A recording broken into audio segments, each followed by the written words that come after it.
The young pilot traced the faded emblem on his aircraft's fuselage.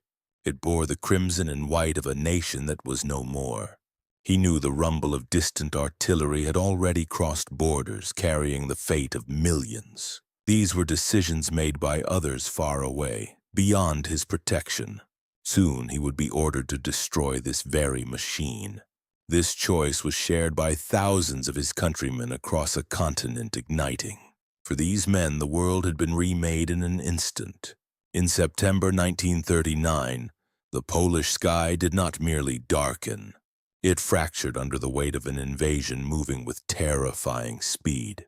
German bombers, an unbroken tide of metallic gray, screamed overhead.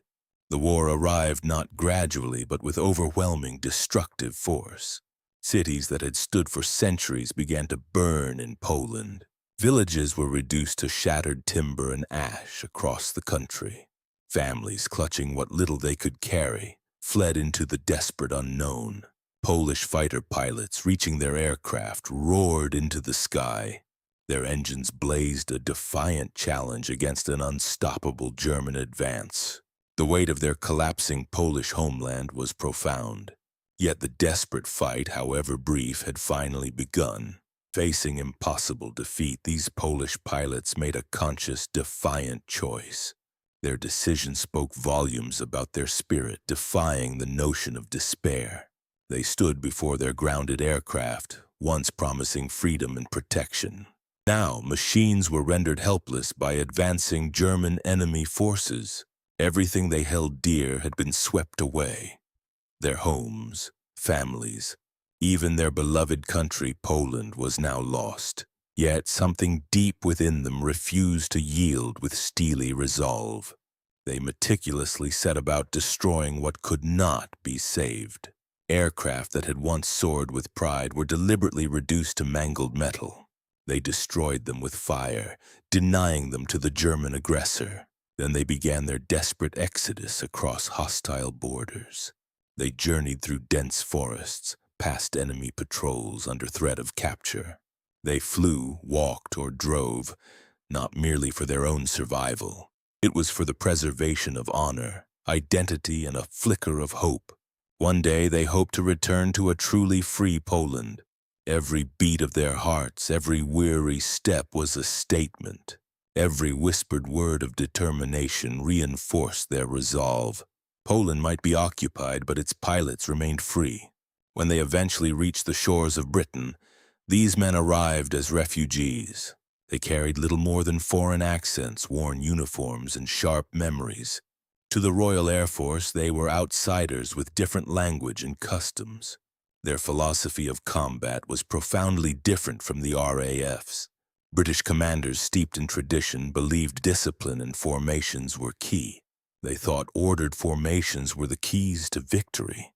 The Poles, forged in defense, believed instinct and raw courage. Unwavering will to survive kept a pilot alive in aerial combat.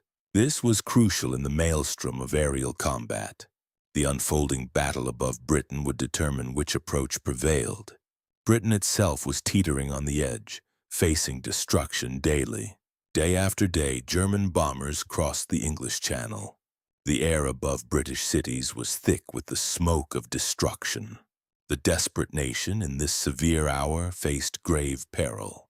The RAF took a calculated risk, forming a new unit, 303 Squadron. Finally, the Polish pilots were given permission to fly. They were supplied with older aircraft, lacking the latest enhancements. Their ammunition was sometimes limited, a challenging situation. But none of this mattered. All they desired was to engage the enemy. They sought to reclaim purpose and prove their unwavering commitment. Before protocols were navigated, their fighting spirit's urgency became clear. During an early sortie, one Polish pilot broke formation. Unable to restrain his thirst for battle, he ignored radio commands. He engaged a German aircraft alone in a daring move. He returned, having achieved his first confirmed kill, surprising RAF command. British officers were angered by the defiance of orders.